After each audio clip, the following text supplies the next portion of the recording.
Op 23 Augustus 1928 het die Dorslandtrekkers en hulle nasate vir oulaas hulle waans opgepak om hier by Swartboysdrif terug te keer na Suidwes-Afrika. 'n half eeu het verloop na die Transvaalse boere die konijne oorgesteek het Angola toe op soek na 'n land ter bewoning. In die tyd het die boererepublieke hulle vryheid verloor. Suidwes-Afrika het 'n Duitse kolonie geword en is later onder beheer van die Unie van Suid-Afrika geplaas. Generaal Hertzog, die nuwe premier, was begeerig dat die Angola boere terugkeer en onder hulle eie mense kon bly. En so het die einde van 'n era aangebreek.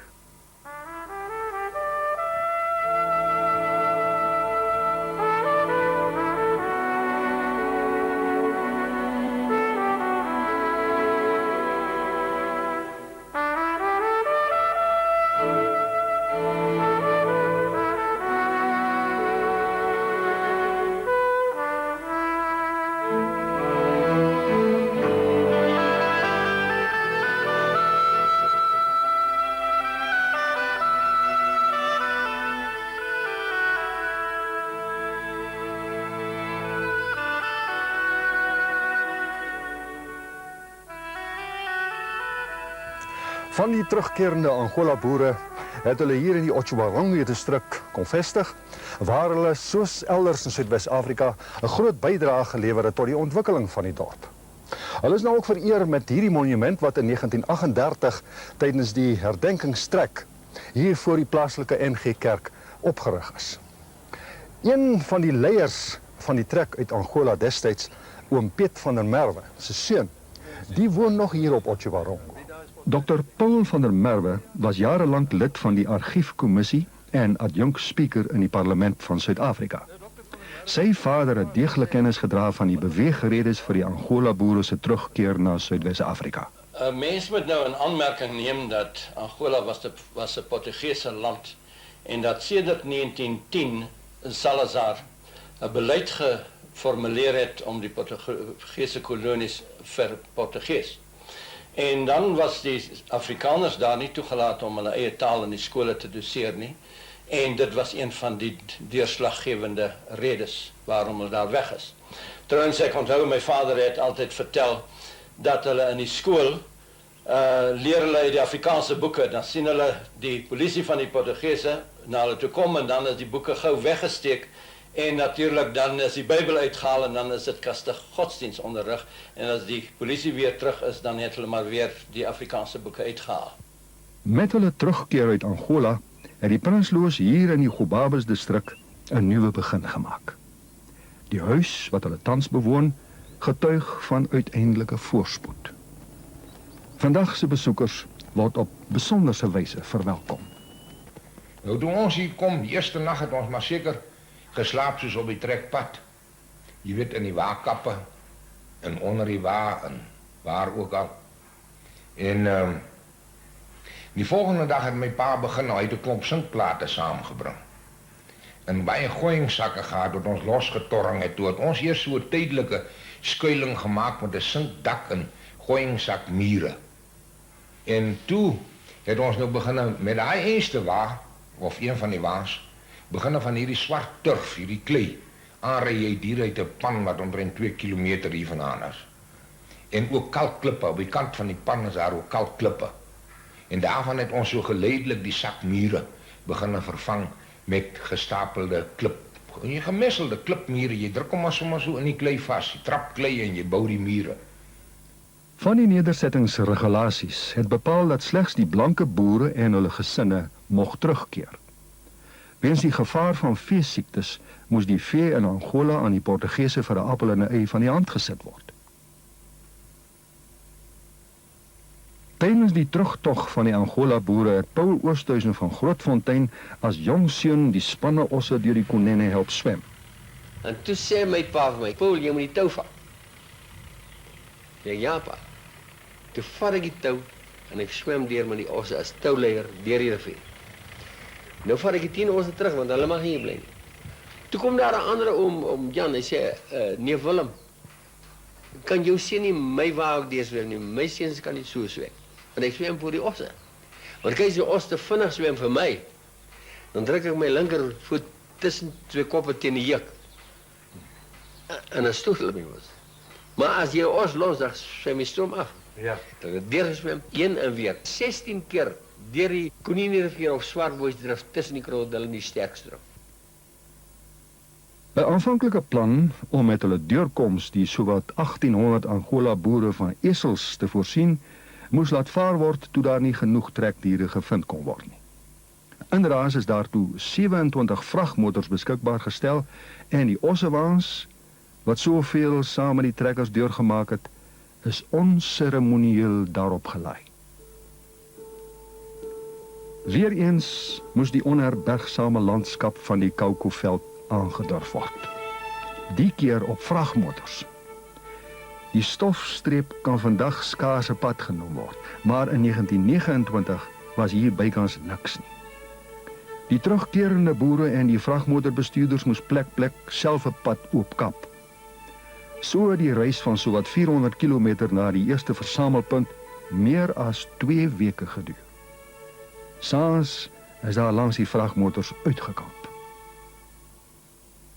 Gamkarap, 'n plaas sowat 30 km van Utsho, was die eerste versamelpunt omdat hier baie water was.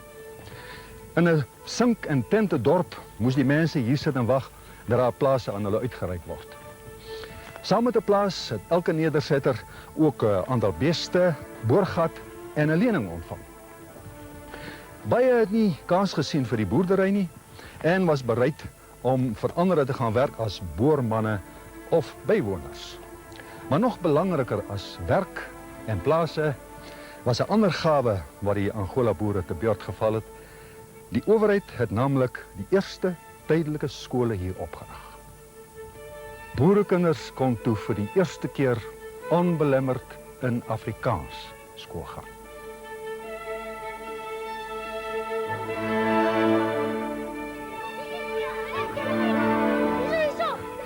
Ernst Meyer, een van die tydelike plaasskole wat dwars oor Suidwes-Afrika tot stand gekom het en vandag nog in gebruik is, vind ons sowat 60 km oos van Gobabis. Kinders kom vanuit die distrik en Botswana en bly die hele week hier in koshuise om onderrig te word. Die vroegste skole vir die kinders van die Angola boere het as verplaasbare skole bekend gestaan. Daar is 'n tente skool gehou en die onderwysers moes in karavane leef. Dit was pioniersjare in Afrikaner onderwys in Suidwes-Afrika, waar onderwyser en kind son en stof moes trotseer. Roosevelt Meyer se oom Ernst was 'n leiersfiguur onder die groepie boere wat hier plase gekry het. Vandag is Roosevelt self 'n vooraanstaande beesboer en gemeenskapsleier in die Gobabis distrik. Ons het hom uitgevra oor die vroeë skooljare. Die administrasie het tentjies beskikbaar gestel, kleiner tente, vir elke huisgesin, 1 of 2 tente. En die kinders het dan met donkie skool toe gekom, Sondag, 'n sakkie mieliemeel saamgebring en 'n paar stukkies biltong, 'n bietjie sout. En dan het die ouers daarom ook vir elke huisgesin 'n koei beskikbaar gestel. Gevolglik was dit dan so dat wanneer die dogters nou soggens die pap moes maak, het die seuns gou na 'n takkraal toe gehardloop met hulle gellingkies het hulle dit genoem. Dit was sulke blikkies, gellingblikkies, om die koeie te gaan melk. Nou ja, as hulle dan by die tent gekom het, was daar melk en daar was pap en hulle kom eet. En vanmiddag was daar nog melk en daar's weer pap gemaak, as daar nie van die pap van vanmôre oorgebly het nie. Of as die honde nou nie in die tente in was en die pap opgevreet het nie. En op die manier het hulle oor die weg gekom. Vrydag maar weer die donkies gevat, huis toe gery. En daar soos die een ou dogtertjie eendag gesê het, terwyl hulle daar voor die tent gesit het donderdag namiddag, toe sê die ou dogtertjie: "Ai, môre aand as ek weer in my ma se ou weerluise huis." Nou ja, die huise van destyds was ook maar eintlik nou maar 'n regte hartbeeshuisies, want hulle het maar 100 pond gekry om 'n huisie mee te bou. Die ontvangs van die Angola boere in Suidwes-Afrika was nie oral ewe hartlik nie. Teenkanting het veral gekom van die Duitssprekende blankes. In hierdie gebou van die wetgewende vergadering hier in Windhoek is heftige debatte gevoer oor die wenslikheid van die terugkeer van hierdie mense. Die agbare lid van Swakopmund het hom hieroor soos volg uitgelaat. Is dit dan nou nodig om transportryers en wildskieters in te voer? Ek sal bly wees as die administrateur op al ons grense groot kennisgevingborde oprig met die opskrif: geen vullis mag hier afgelaai word nie. Jy weet nie, van dit is daarom bekleiwoorde daar.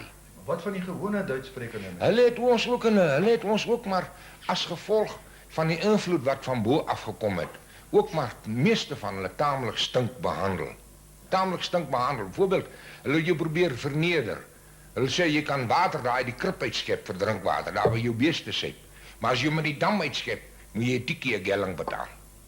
Maar dit is gelukkig nie almal nie, onder elke volk is daar uitsonderings, hè. Die meerderheid van die Angola boere het plase ontvang in die gebied in die Gobabis distrik wat as die Hertzogblok bekend gestaan het. Hier het die omstandighede hemelsbreed verskil van dit waaraan hulle op die waterryke Angolese hoogland gewoond was. Daaruit moes hulle toe nou 'n bestaan maak. Nou sit hy hier op 7-8 000 hektaar met 65 beeste wat nie van 'n goeie gehalte is nie. En al wat hulle dan op die manier kon doen was om daardie paar beeste wat beskikbaar was wat hulle kon melk, te melk en dan 'n bietjie room te produseer. Ag, as dit baie goed gegaan het, miskien een destydse 5 gelling kannetjie room. Langs 'n sendingstasie het die dorp Gobabis ontstaan. Saam met die Angola boere en hulle nasate het dit vooruit gegaan. Vandag word daar soos altyd skool en kerk gehou. Sake word bedryf. In die ou huis op die dorp is daar 'n paar inwoners by wie die hedendaagse verbygaan. Ou mense wat nog kan onthou hoe hulle as kinders groot geword het in 'n vreemde land duisende kilometer ver. Charlie en sy skoonsus Mita Chapman is die kleinkinders van die ontdekkingsreisiger James Chapman wat hom in die vorige eeu by die Dorslandtrekkers in Angola aangesluit het. Soos ek sê, 2 dae sy waag uitgespanne. Toe was die hele paar van die kapteins daar geweest. En die sê toe dat hulle wil nie daar blanke sê nie. Hulle stadte was een en na die ooste toe en een so paar myl na die weste toe. Maar as ek sê toe kom daar 'n paar rietbokke en toe sê hulle met sy geweer en hy sit daar by die wa en hy skiet toe 2 van hulle.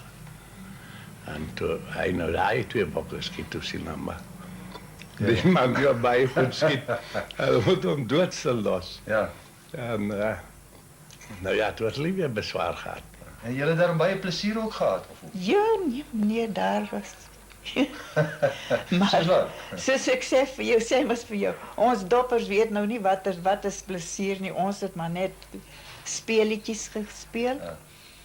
En by mekaar gekom en ons het grappe vertel en so by mekaar goed lekkers geëet en so aan en ons baie riem gespring en al daardie soorte goed. Maar die ander lot, hulle het ons so gedans. Hulle het baie danse gehad. Elke bruiloft. En dan is daar altyd 'n klomp van die ou agteraf partjies ook altyd daar. Die mans het het geniet met die pere. Elke plek moet hulle nou eers afklim en dis mekaar geluk toewens in nuwe jaar en so skreeu hulle vir mekaar. Ja, en dan drink hulle nou daar een ou snapsie dan ook. Daar is een ou oom gewees wat vreeslik gedrink het, maar ek sal nie sy naam sê nie. Nee, maar Maar hy het altyd brandewyn gehad. Dan moet hulle nou eers elkeen 'n snapsie kry en dan gaan dit al doller soos hulle jag. Die trekleier Gert Alberts is 'n paar weke voor die Afrikaners sou terugkeer in Angola oorlede. Sy seun Andries het as veggeneraal in die Portugese oorloë bekendheid verwerf. Flip het as die 3de geslag Alberts se teruggekeer uit Angola en hom in die Uchu-distrik gevestig. Vandag kan hy nog die Portugese taal praat wat hy as kind op skool geleer het. Kan oom vandag nog Portugees praat? Hoe denk je dan? Moet ik ook praten? Ja, praat een beetje dat ik hoor. Zeg voor ons een gedig op in Portugees. Hè? Sê vir ons 'n gediggie op. Nee, ek het nie nou dit heel my kop nie man. Ja, maar praat 'n bietjie dat ons hoor oom. Sê sommer vir my iets. Se saber falar português ou não? Compreender português? Ja, Portugees nou compreendo. Ja. Ons het vreemde beïnvloeding gehad. Daar was party woorde wat ons gebruik het wat van Portugees afkomstig Ja, was. Portugees moes 'n invloed gehad. Ja, maar na bykans 50 jaar, veral nuwe dinge wat bygekom het. Ons het byvoorbeeld vir gimnastiek, het ons gesê bras, agter die brasa, woord brasa aan. Kyk, Brazzaville, Brasa stad, nee, bedoel sê gimnastiekstad, dit is mos waar die gimnastiek vandaan kom, die rubber. En dan het ons byvoorbeeld vir 'n vaatjie agter hulle aangesê baril. Maar dit is definitief nie die Engelse barrel nie, dit is die Portugese baril, hulle sê baril vir 'n vaatjie. So was daar seker nog 'n paar woorde soos mate en gewigte, so byvoorbeeld 'n robba. Ou sal sê man, my waat 100 robbas op. Nou robba was omtrent die koringinhoud van 'n 4-gallon blik. Dit was 'n robba. En nou die onskuldige kragwoordjies wat nou ook al hier bekend was. Nee, daai mense het nie gevloek nie. Hulle het nie eens die woord vreeslik gebruik nie. Vreeslik. Hulle het die woord vreeslik nie gebruik nie, want ons sê man, my oë is vreeslik seer. Sou hulle gesê het verbasend. Hulle het die woord verbasend gebruik as hulle iets nou wil beklemtoon, maar vloekwoorde was daar nou definitief nie. Behalwe dat ons nou hier in die land die oor die grens kom. Nou hoor ons hier 'n woord. En dit was vir ons Angola boere. Hulle het ook nie gesê is 'n vloekwoord nie. Hulle het gesê dit is laster. Die woord bloody fool. Naarmate die Angola boere hulle in Suidwes-Afrika gevestig het, het hulle in die nuwe gemeenskappe weer begin kerk bou. Soos hierdie pragtige hervormde kerk op Grootfontein. Nou mag het eienaardig voorkom dat mense wat as stoere doppers uit Transvaal uit weggetrek het, as hervormers uit Angola uit teruggekeer. Maar dit is tog wat gebeur het. In 1908 het die gereformeerde kerk in Angola geskeur rondom die sendingkwessie en baie lidmate het toe by die hervormde kerk aangesluit. Die kerkskeuring is vandag nog, na al die jare, 'n steen des aanstoots. Nou net met die aftrap van die jong dominee pas het hulle vir hom ook ondervra. Sê dominee, gaan jy die swart volk bearbei of nie? Toe sê hy ja. Dit staan in Chapman se weergawe, hier in Chapman se weergawe baie duidelik. Ek sal dit doen om 3 redes. Dis 'n besluit van die synode. Dis 'n bevoorrege besluit van julle kerkraad.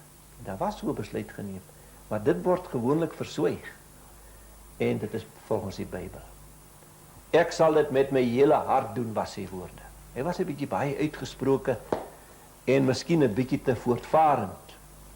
Maar nou hierdie klomp boere wat nou al hierdie frustrasies belewe het van 1904 af tot 1907 en reeds verdeeld gevoel het oor hierdie hele besigheid, is ook nie heeltemal vry te spreek nie. Chapman skryf daar hier in sy weergawe van die verrigtinge daar, dat hy een van die ou boere daar opgestaan het en gesê het, broers, julle sal miskien nie verbaas wees as hier vandag bloed vloei in hierdie kerk nie. Die Angola boere was betrokke by bykans elke veldtog wat die Portugese owerheid teen veral die Ovambos gevoer het. Die boere se krygskuns en onkonvensionele oorlogvoering en hulle vermoë as skerpskutters het handig te pas gekom. Dit was veral om die rede dat die owerheid aanvanklik geen poging aangewend het om die boere te verportugees of die katholieke geloof aan hulle op te dring nie. Na 1914, toe die Angola boere hulle militêre rol uitgedien het die amptelike houding teen hulle ook begin verander. Hulle was 7 in 'n komando wat skiet laat staan. En die kan nie bepaal, hy het links en regs geskiet. Toe skiet hy en hy skiet hom hier langs die wang en die kan hy in te val. Net so eventjies. Toe skiet hy weer die kan nie bepaal nie boom regs. En hy skiet hom regtig weer op dieselfde plek. En die kan toe val hy weer. En hy word weer 'n bietjie reg en hy skiet en toe skiet hom deur die rug. Maar nie die rug af. Nou toe sê nou klaar. En toe het hom Jan Oosthuizen gejaag met die perd. En hom Willem verder opgelaai. En toe moet hom wegjaag. Dit is dan die commando van 7 persone. Staat aangevat. En hy het toe reggekom later. Hy het reggekom en hy weer commando. Hy het weer geskiet. Die Angola boere se krygsvernuf en vermoë as skuts is te danke aan die feit dat hulle soveel ervaring op die jagveld gehad het. Nou Paul, daai storie van hom Isak Grobler met die houtbeen. Ja, kyk, die ding is so gekom, hulle het 'n stel gemaak met die geweer. Ek dink vir 'n leeu. Maar nou toe die geweer nou klaargestel is, nou moet hy hom afloop om te kyk of hy nou sal afgaan en reg skiet. Maar daar is nou nie 'n patrone nie. Maar die duiwel het mos daar patrone is. Ja, soos gewoonlik. Ja, en toe hy hom nou afloop, toe is daar patrone, hy skiet sy been af. Nou goed, sy been is toe af. En die been is, daar is nie dokters nie, die been is nou seker afgesit. En hy is gesond gedokter. En toe maak hom Isak vir hom 'n houtbeen van 'n mohove boom. Ook 'n briekswolboom, so 'n sagte boom. Hoe wil hulle die briekblokke van maak? Nee, nie briekblok nie. Ja, die briekblok. Ja. Ja, heeltemal reg. Toe maak hy vir hom daarvan 'n been. Hy werk hier by die knie met 'n skernier. Gewoon 'n skernier. En hier die been onder na bo toe met 'n kruisband oor sy skouer. So. Omdat hy al ver vashou. Ja, om hom vas te hou. En so loop hy maar tjoei, loop hy. Soos 'n kruiwagen. Ja, maar hy ry sy perd in 'n jag.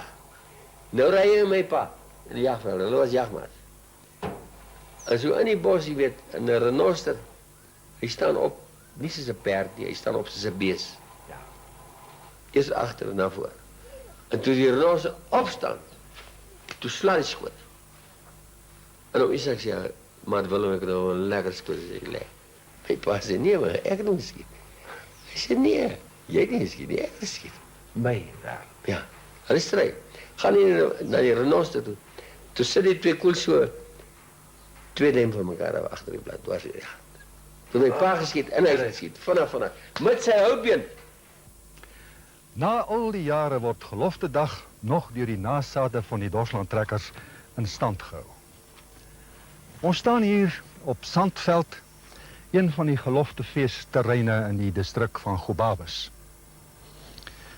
In Angola is 16 Desember ook soos 'n Sabbat deurgebring met 'n diens wat 'n volle 2 uur geduur het. Onder hoë koeltebome het die mense op bankies en stoeltjies gesit en luister. En later het die trae psalms oor die boomtoppe heen geklink.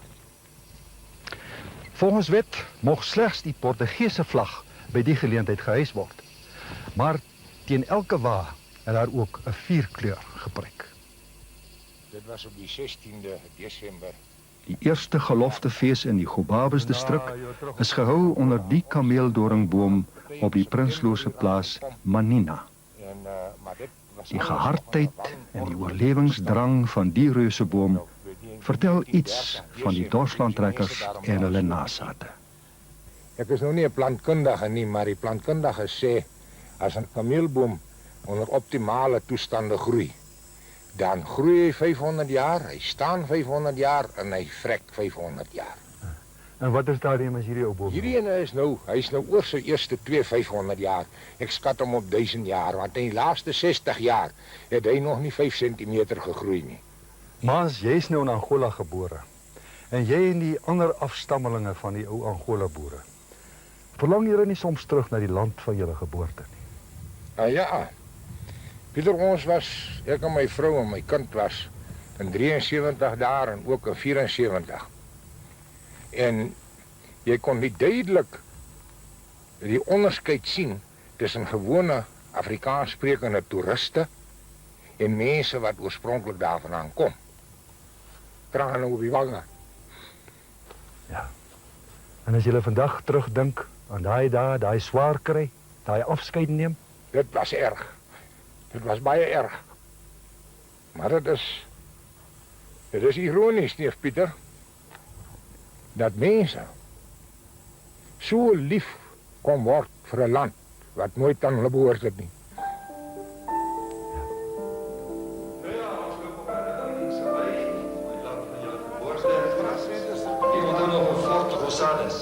in die ouer huis op Gobabis word die aandse roetine onderbreek deur 'n skyfie vertoning van tonele van die Angolese hoogland.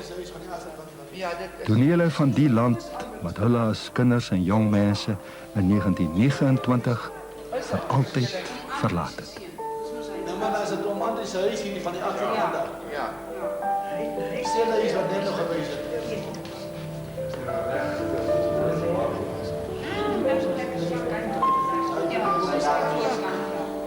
Bloekombosse, bloekombosse. Ja, die bloekombosse. Ja, is wat ons